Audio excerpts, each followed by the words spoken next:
میرے آقا صلی اللہ علیہ وسلم کو اللہ نے شمار اختیارات سے نوازا ہے۔ مشکوٰۃ شریف میں یہ حدیث موجود ہے، سیدنا سعید بن معلّہ رضی اللہ عنہ کہتے ہیں کہ مسجد نبوی میں حاضر ہوا اور میں نے آ کر نماز پڑھی۔ نماز کے دوران آقا صلی اللہ علیہ وسلم نے مجھے بلایا، سعید، کیونکہ میں نماز پڑھ رہا تھا تو میں نے حضور کی اس پکار کا جواب نہیں دیا، نماز پڑھتا رہا، نماز مکمل کی، حضور کی بارگاہ میں حاضر ہو گیا۔ آقا صلی اللہ علیہ وسلم نے چہرہ انور کو پھیر لیا۔ حضور جب کسی سے ناراض ہوتے نا تو اسے کچھ نہیں کہتے تھے، بس چہرہ انور پھیر لیتے تھے۔ اب وہ صحابی تھے، سچے لوگ تھے، سمجھ گئے حضور نے چہرہ پھیرا تو ناراض ہے، تڑپ گئے۔ اس کے یا رسول اللہ میں نماز پڑھ رہا تھا۔ اب نماز دیکھیں کتنی بڑی عبادت ہے، سب سے بڑی عبادت اللہ نے گھر میں بندے کو دی ہے، وہ نماز ہے۔ سب سے زیادہ قرب اللہ بندے کو تب دیتا ہے جب بندہ نماز میں سجدے پہ ہوتا ہے۔ ان سجدے میں جا کر یوں سمجھے بندہ ڈائریکٹ رب سے مل رہا ہوتا، اللہ کا دیدار کر رہا ہوتا۔ اللہ کے نیک بندوں کو رب سجدوں میں ہی اپنا دیدار دے دیتا ہے۔ مولانا سے کسی نے پوچھا، آپ اللہ اللہ بہت کرتے ہیں، اللہ پر ایمان لانے کی بہت دعوت دیتے ہیں، کبھی رب کو دیکھا بھی ہے؟ اگر دیکھا ہے تو پھر دکھاؤ، بتاؤ تمہارا خدا کہاں ہے؟ وہ خدا کیسا ہے جو نظر نہیں آتا، جو دائیں بائیں آگے پیچھے اوپر نیچے سے پاک ہے؟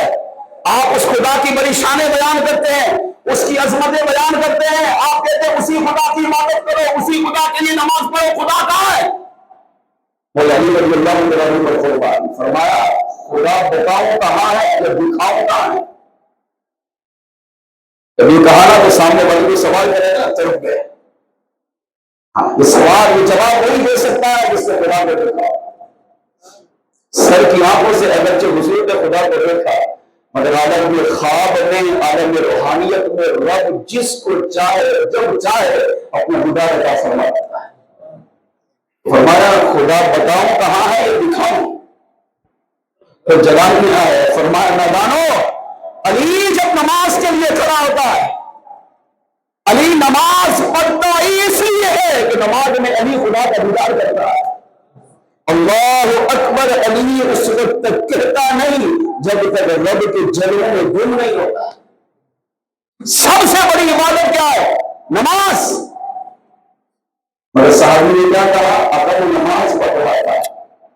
آقا صلی اللہ علیہ وسلم اچھا شریف مسئلہ سنیں، آپ نماز پڑھ رہے ہیں، فرض نماز، آپ کی ماں نے آپ کو پکارا، آپ کے باپ نے آپ کو پکارا، آپ کے کسی دوست نے آواز دی ہے فلاں، تو شریعت کہتی ہے نماز مکمل کر، نہ ماں کو جواب دے، نہ باپ کو جواب دے، نہ بیوی کو جواب دے، نہ اولاد کو جواب دے، نہ کسی اور کو جواب دے، کیونکہ نماز پہلے جواب بعد میں۔ نماز مکمل پر سلام پھر جواب دے، جی کیا کام ہے، کیوں بلایا تھا؟ اگر نماز میں جواب دے دیا، چاہے باپ کے بلانے پر دیا، ماں کے بلانے پر دیا، بیوی بچے کے بلانے پر دیا، نماز ٹوٹ جائے گی۔ کہ نماز میں بات کرنے کی اجازت نہیں، نماز میں سلام کی اجازت نہیں، نماز میں سلام کا جواب دینے کی اجازت نہیں۔ نماز میں یہ کام کرتا ہے تو شریعت کہتی ہے نماز ٹوٹے گی، نماز اب دوبارہ پڑھ۔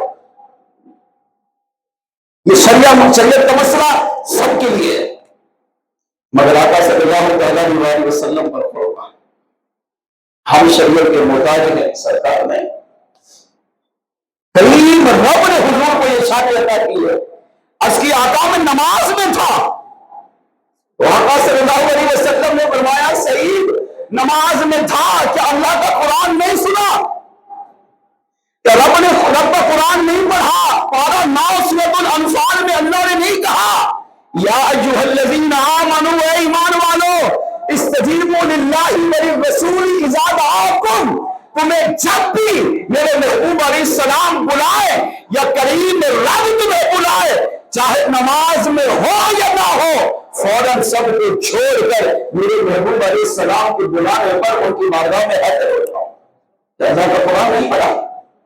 صحابی رونے لگے، اس کے آقا معاف کر دے، نہیں پتا تھا ذہن اس آیت کی طرف نہیں گیا، معاف کر دے۔ آقا صلی اللہ علیہ وسلم نے فرمایا ہاں صحیح، یہ شریعت کا مسئلہ میری امت کے لیے ہے کہ اللہ اس کے رسول کے بلانے پر جس حال میں ہو حاضر ہو۔ تو کیا نماز چھوٹے گی؟ نہیں۔ سرکار نے کسی کو بلایا، اس نے 2 رکعت نماز پڑھی، حضور نے بلایا فلاں ادھر آ، اب اس پر لازم ہے بغیر سلام پھیرے حضور کی بارگاہ میں آئے۔ اب حضور اسے کام بھیجیں، جا فلاں کو بلا کے لا، بازار سے فلاں چیز لے کر جا۔ اب یہ بندہ مسجد سے باہر چلا گیا، اس سے باہر جا کر باتیں کی، اس سے باہر جا کر کام کیا، اس سے باہر جا کر خریداری کی، یہ سارے کام کاج کرنے کے بعد واپس لوٹا۔ تو اب شریعت کہتی ہے نماز ٹوٹی نہیں، نماز کو وہیں سے شروع کر جہاں سے نماز کو چھوڑ کر گیا۔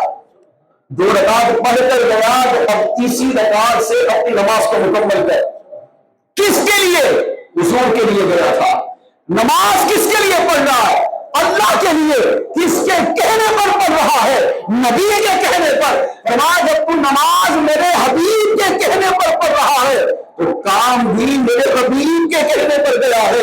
تو اللہ فرماتا ہے تیری نماز مکمل ٹوٹی نہیں، تیری نماز مکمل کامل اکمل ہو گئی ہے، بلکہ جس نماز میں میرے محبوب علیہ السلام کی رضا بھی شامل ہو جائے، میرے محبوب کی اطاعت بھی شامل ہو جائے، اللہ اس نماز کے ثواب کو بڑھا کر اپنے بندے کو عطا فرما دیتا ہے۔ ایک اور شخص آیا، عرض کیا یا رسول اللہ صلی اللہ علیہ وسلم، سیدنا جعفر بن محمد اپنے والد سے روایت کرتے ہیں، ترمذی شریف کی حدیث موجود ہے، آقا صلی اللہ علیہ وسلم کی بارگاہ میں ایک شخص آیا، عرض کیا یا رسول اللہ صلی اللہ علیہ وسلم، میرا باپ 5 نمازیں پڑھتا ہے۔ تو نے اپنے باپ سے پوچھا ابا آپ 5 کیوں پڑھتے ہیں؟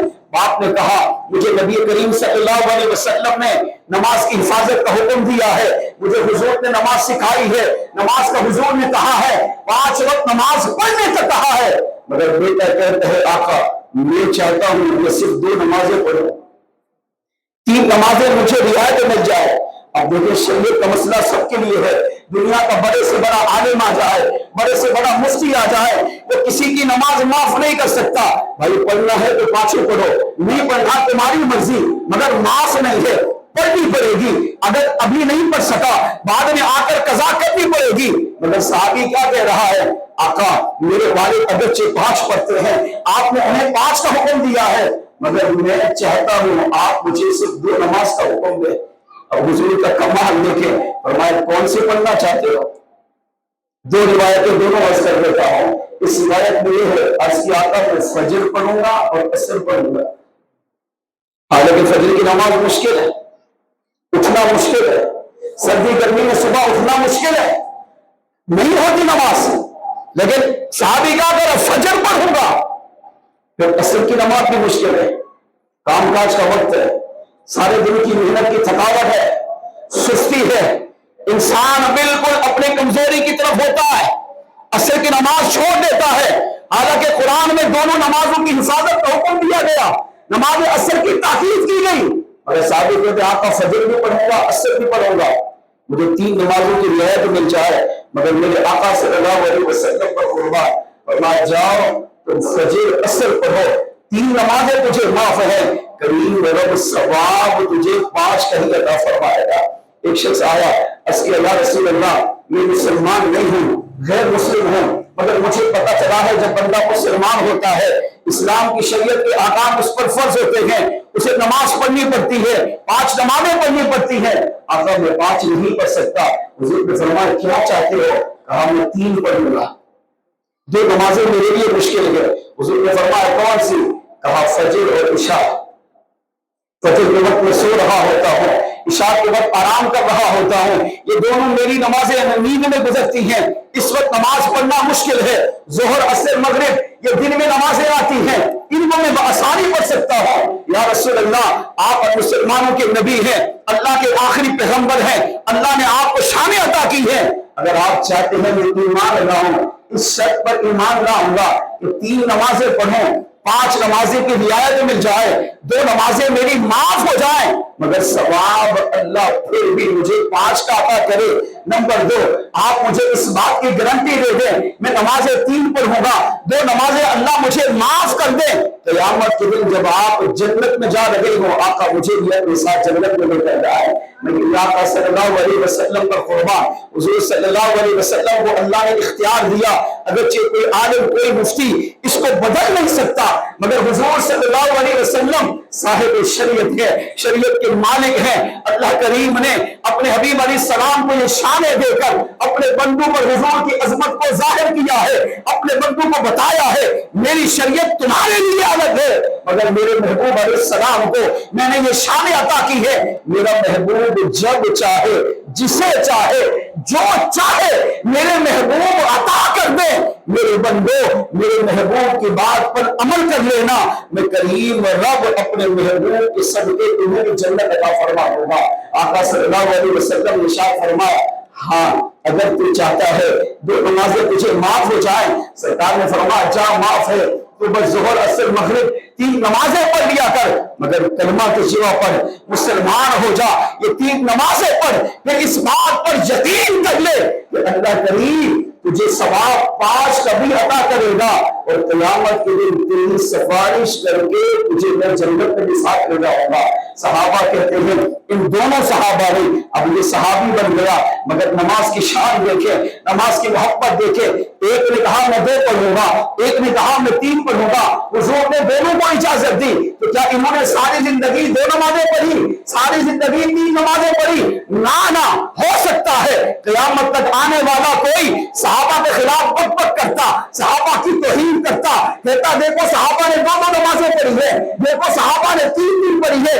نہیں، نماز کی یہ شان ہے، اگرچہ حضور نے 3 کی اجازت دی، جس سے وہ میرے آقا نے 2 کی اجازت دی ہے، یہ بھی حضور کی شان و عظمت تھی، مگر نماز کی شان یہ ہے کہ جب کچھ دنوں کے بعد یہ دونوں صحابی حضور سے ملے، میرے آقا صلی اللہ علیہ وسلم نے فرمایا بتاؤ تمہاری نمازوں کا حال کیا ہے، کہ تم 3 پڑھ رہے ہو؟ دوسرے سے پوچھا کیا تم 2 پڑھتے ہو؟ عرض کیا آقا شروع میں تو 2 پڑھی ہے، شروع میں تو 3 پڑھی ہے، مگر اللہ نے ہمیں نماز میں لذت دی ہے، جب ہم سجدوں میں گئے نماز میں اتنا مزہ آیا، اتنا لطف آیا، یا رسول اللہ اب صرف 2 نہیں 3 نہیں 5 نمازیں بھی پڑھتے ہیں، اور 5 نمازوں کے ساتھ اللہ ہمیں تہجد کی نماز پڑھنے کی بھی سعادت عطا فرما دیتا ہے۔